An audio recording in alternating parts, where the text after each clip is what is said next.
কাঁটাতারের বেড়া নির্মাণ নিয়ে কয়েকদিনের উত্তেজনার পর অনেকটা স্বাভাবিক হয়ে আসছে ভারত সীমান্ত।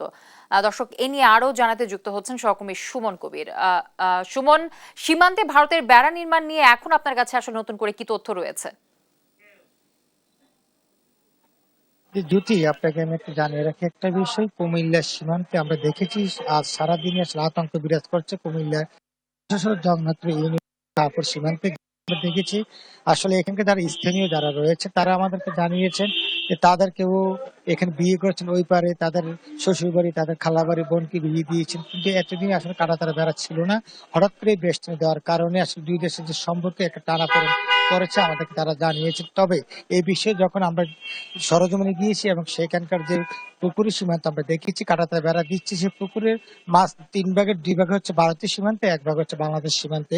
তবে একটা বিষয় আমি জানিয়ে রাখি, আসলে এই যে বিষয়টা নিয়ে যখন এলাকাবাসীর মধ্যে যে চরম ক্ষোভের সৃষ্টি হয়েছে, তারা বলছেন যে আসলে দেশ পিলারের যে সীমান্ত রয়েছে 150 ফুট, এই ভারতীয় যারা তারা 150 ফুট ভিতরে আসলে কাঁটাতার বেড়া দেওয়ার কথা, সেই দিক থেকে বাংলাদেশ সীমান্তে 150 ফুটের কাঁটাতার বেড়া নেই। তবে বিষয়টা হচ্ছে এখানে 300 ফুট, দুই দিকে 150 ফুটের যে সীমান্ত রয়েছে আসলে নোম্যান্স ল্যান্ড, যেখানে আমরা দেখেছি আগেও এখানে বিজিবি পতাকা, বিএসএফ বিজিবি পতাকা বৈঠক করতো।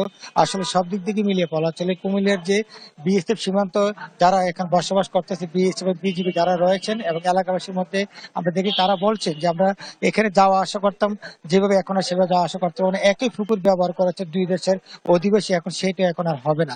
তবে এই বিষয়ে যখন কথা বলতে চেষ্টা করছি, কুমিল্লা যে বিজিবির 10 লেফটেন্যান্ট AM জাহিদ পারভেজ আমাকে জানিয়েছেন দ্বিপাক্ষিক চুক্তির মাধ্যমে আসলে কুমিল্লার যে শাহপুর সীমান্ত রয়েছে, সেই শাহপুর সীমান্তে এখান দিয়ে তারা 20 ফুট দূরত্ব করলো। আমরা যে আখাউড়ের যে সীমান্ত রয়েছে সেখানে আসলে বাংলাদেশের তেইল লেনের যে দ্বিপাক্ষিক চুক্তি রয়েছে 150 ফুটের ভিতরে তারা করবে। এই ছিল দুই দেশের দ্বিপাক্ষিক চুক্তির মাধ্যমে এটা করছে। এই ছিল কুমিল্লা থেকে সর্বশেষ জ্যোতি।